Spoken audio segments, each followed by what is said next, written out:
Hello दोस्तों, स्वागत है आपका हमारे चैनल पर। मैं आपको इस वीडियो में सिखाऊंगा कि आप किस तरह से टैली प्राइम में अपने कंपनी के डेटा को स्प्लिट करोगे।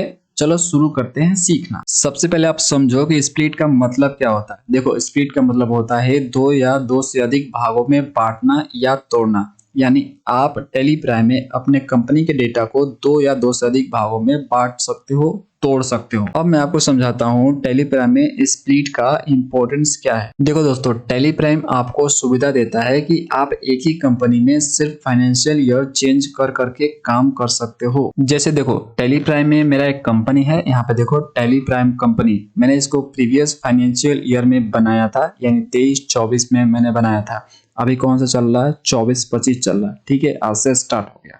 ओके दोस्तों, तो यहाँ पे देखो मेरे पास बहुत सारा एंट्री पड़ा हुआ है। यहाँ पे देख सकते हो इतना सारा एंट्री पड़ा हुआ है ना। तो यदि मैं चाहूँ इस फाइनेंशियल ईयर, ठीक है, जो अभी चल रहा है 24-25, ठीक है, इस फाइनेंशियल ईयर में भी मैं इसी कंपनी में काम करूँ, ठीक है, मुझे दूसरा कोई कंपनी नहीं बनाना, तो सिंपली मुझे यहाँ पे फाइनेंशियल ईयर चेंज का ऑप्शन आता है। देखो ये रहा आपका, ठीक है, दिख रहा आपको। तो सिंपली आपको अल्टर के साथ F2 बटन प्रेस करने हैं और यहाँ पे आप चेंज कर सकते हो। जैसे मैं यहाँ पे डाल देता हूँ 1 अप्रैल 2024, ठीक है। उसके बाद 31 मार्च लिखूंगा, इंटर। ठीक है, तो यहाँ पे देखो आपका आ गया 1 अप्रैल 24 से लेके 31 मार्च 25। ओके, तो इस फाइनेंशियल ईयर में भी मैं इसी कंपनी में काम कर सकता हूँ। इस तरह से हर साल जो है सिर्फ मैं फाइनेंशियल ईयर चेंज कर करके एक ही कंपनी में काम कर सकता हूँ। लेकिन इससे होगा क्या? इससे होगा ये कि आपका 2 साल का कंपनी का डेटा मिक्स हो जाएगा, जिसके कारण आपको एनालाइज करने में, शेयर करने में, मैनेज करने में डेटा को मुश्किल आएगी ईयर वाइज। ठीक है, आप ईयर वाइज जो है इसको अच्छे से मैनेज नहीं कर पाओगे, शेयर भी नहीं कर पाओगे, एनालाइज नहीं कर पाओगे। और दोस्तों, सबसे बड़ा प्रॉब्लम आता है स्लो परफॉर्मेंस का। जो आपका टैली में कंपनी है वो आपका स्लो काम करने लगता है। जब आप रिपोर्ट देखते हो, जब आप एंट्री करते हो तो थोड़ा स्लो चलता है। तो इन सारे समस्याओं को देखते हुए टैली ने आपको स्प्लिट का फीचर दिया है, जिसकी हेल्प से जो है आप अपने कंपनी के डेटा को ईयर वाइज डिवाइड कर सकते हो या किसी पार्टिकुलर पीरियड में भी डिवाइड कर सकते हो। जरूरी नहीं है कि हर फाइनेंशियल ईयर में ही हम डिवाइड करें, आप किसी पार्टिकुलर पीरियड में भी डिवाइड कर सकते हो। आपके कंपनी डेटा को ईयर वाइज स्प्लिट करते ही आपका जो कंपनी का डेटा है 2 भागों में बढ़ जाता है। आप उसको जो है अच्छे से अब एनालाइज कर सकते हो, शेयर कर सकते हो, मैनेज कर सकते हो।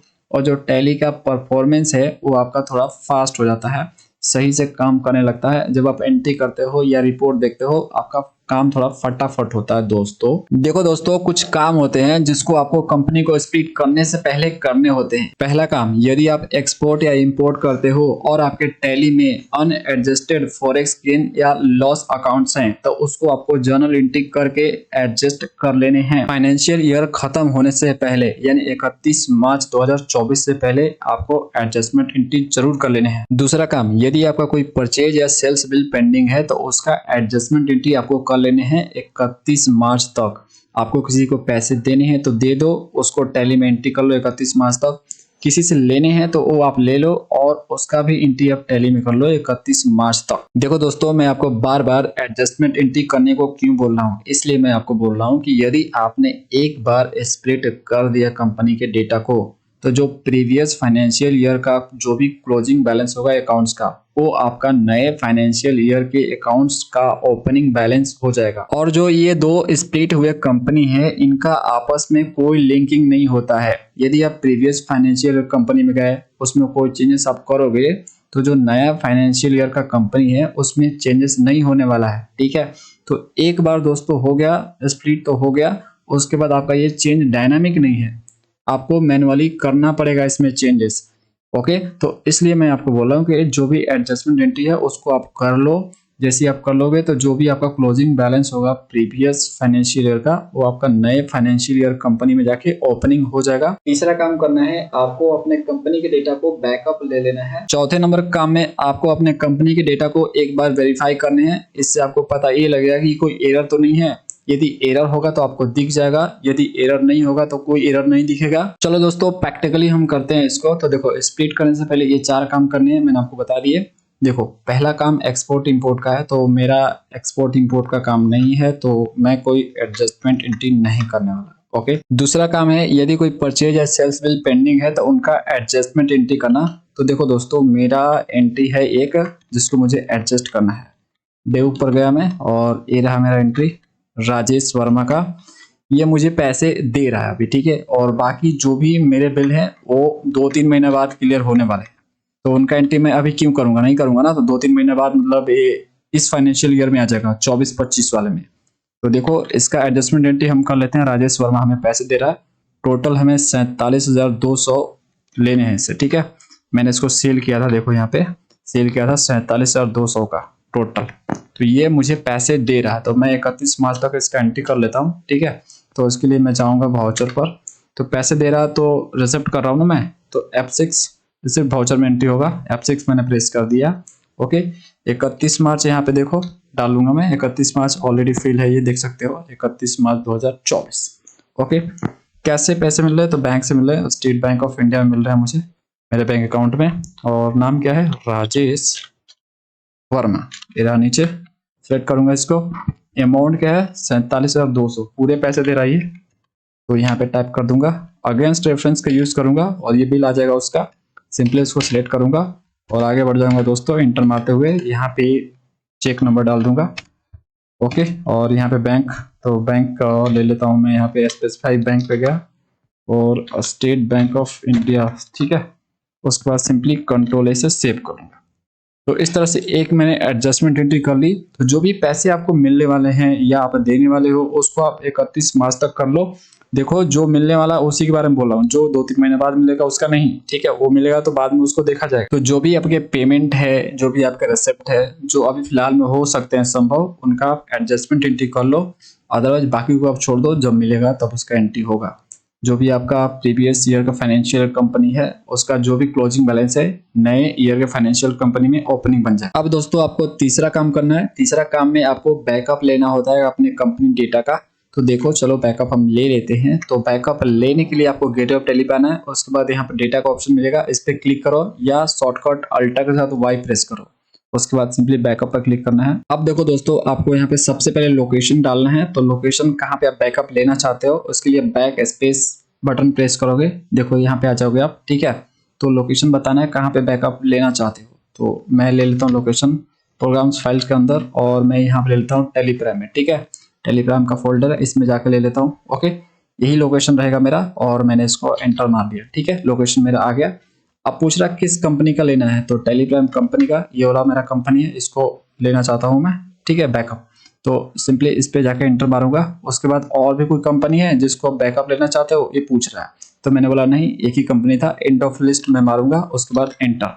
देखो दोस्तों बैकअप आपका हो चुका है। दोस्तों मैं आपको दिखा भी देता हूँ कहाँ पे बैकअप हुआ है। जो लोकेशन हमने सिलेक्ट किया था वहीं पे बैकअप हुआ है, ठीक है। देखो मैं यहाँ पे गया प्रोग्राम्स फाइल में, ठीक है, और उसके बाद टेलीप्राइम। उसके बाद देख सकते हो ये रहा आपका बैकअप। अब दोस्तों आपको चौथा काम करना है, आपको अपने कंपनी डेटा को वेरीफाई करना है कि कोई एरर तो नहीं है। चलो करते हैं। तो उसके लिए हम आ जाएंगे टेलीप्राइम पर और डेटा पर क्लिक करेंगे। उसके बाद स्प्लिट पर क्लिक करेंगे। उसके बाद वेरीफाई पर क्लिक करेंगे। उसके बाद दोस्तों कंपनी आपका आ जाएगा यहाँ पे, जो भी कंपनी ओपन होगा यहाँ पे दिखा देगा आपको, ठीक है। तो आपको अपना कंपनी सिलेक्ट कर लेना है। उसके बाद सिंपली आपको एंटर मारना है और एक बार और एंटर मारना है एक्सेप्ट करने के लिए। फर्दर प्रोसेस होगा, उसके बाद आपको दिखा देगा कोई एरर तो नहीं है। यदि आपका कोई एरर नहीं होगा तो यहाँ पे लिखेगा नो एरर्स, ठीक है। यदि कोई एरर होगा तो आपको यहाँ पे दिखा भी देगा कि एरर है, ठीक है दोस्तों। तो देखो यदि आपका कोई एरर होगा तो उसको पहले आपको सुधारना है, सही करना है, तो ही आपको आगे बढ़ने हैं स्प्लिट करने की ओर। मतलब स्प्लिट फाइनली आपको तभी करने हैं जब आपका कोई यहाँ पे एरर नहीं होगा, नो एरर होगा, तभी आपको स्प्लिट करने हैं। तो देखो दोस्तों मेरा कोई एरर नहीं है, मैं स्प्लिट कर सकता हूँ। स्प्लिट की ओर बढ़ूंगा मैं, इसके लिए एस्केप मार के पीछे आ जाऊंगा। सबसे पहले आपको यहाँ पे फाइनेंशियल ईयर डाल लेने हैं, जो अभी चल रहा है वो डालना है, ठीक है। तो देखो 1 अप्रैल 24 से लेकर 31 मार्च 25 चल रहा है, तो वो यहाँ पे है। यदि आपका नहीं होगा, पिछला वाला होगा, तो अल्टर के साथ F2 बटन प्रेस करोगे और यहाँ पे डाल लोगे, ठीक है। समझ गया ना दोस्तों, डाल लेना। उसके बाद दोस्तों आप स्प्लिट करने के लिए रेडी हो। उसके लिए आप सिंपली यहाँ पे क्लिक करोगे डेटा पर, ठीक है, या शॉर्टकट अल्टर के साथ वाई। उसके बाद स्प्लिट पर क्लिक करना है, यहाँ पे स्प्लिट डेटा पर क्लिक करना है। यहाँ पे देखो आपको अपना कंपनी सिलेक्ट करना है। यदि एक से ज्यादा कंपनियां ओपन होगी तो यहाँ पे दिखाएगा आपको अपना कंपनी सिलेक्ट करना है जिसको आपको स्प्लिट करना है। तो मेरा एक ही कंपनी है, तो यहाँ पे मैं सिंपली उस पे एंटर मारूंगा। अब आपका नेक्स्ट ऑप्शन है स्प्लिट फ्रॉम। ये पूछ रहा है कि आपको अपने कंपनी डेटा को कब से स्प्लिट करना है। देखो दोस्तों, ये जो मेरा कंपनी है पिछले साल का है, 23-24 वाला कंपनी है, और मैं चाहता हूं कि इस फाइनेंशियल ईयर में मैं अपने कंपनी डेटा को स्प्लिट कर दूं। जो प्रीवियस ईयर का डेटा है वो प्रीवियस ईयर एक कंपनी बन जाए, और जो अभी चल रहा है ईयर उसका एक अलग कंपनी बन जाए। ठीक है, अब मैं उसमें काम करना चाहता हूं। ठीक है, तो इस तरह से मैं क्या करूंगा, 1 अप्रैल 2024 से स्प्लिट कर दूंगा। ठीक है, जो डेट यहाँ पे डालोगे उस डेट से आपका जो है 2 कंपनियां बन जाएंगी। एक आपका उस डेट से पहले का और एक आपका उस डेट से बन जाएगा। ठीक है, समझ रहे हो ना दोस्तों। जैसे मैं 1 अप्रैल 24 यहाँ पे डालूंगा, तो आपका जो है 1 अप्रैल, देखो यहाँ पे दिखा भी रहा है, 1 अप्रैल 2023 से 31 मार्च 2024 तक का एक कंपनी बन जाएगा। ठीक है, और दूसरा कंपनी आपका बनेगा 1 अप्रैल 2024 से बन जाएगा। समझ रहे हो ना। तो इस तरह से आपका 2 कंपनी बन जाएगा। ठीक है, ईयर वाइज इस तरह से डिवाइड हो जाएगा। जो यहाँ पे डेट डालोगे उसी डेट से डिवाइड होगा, याद रखना। ठीक है, जरूरी नहीं है कि मैं जो फाइनेंशियल ईयर वाइज ही डिवाइड करूं।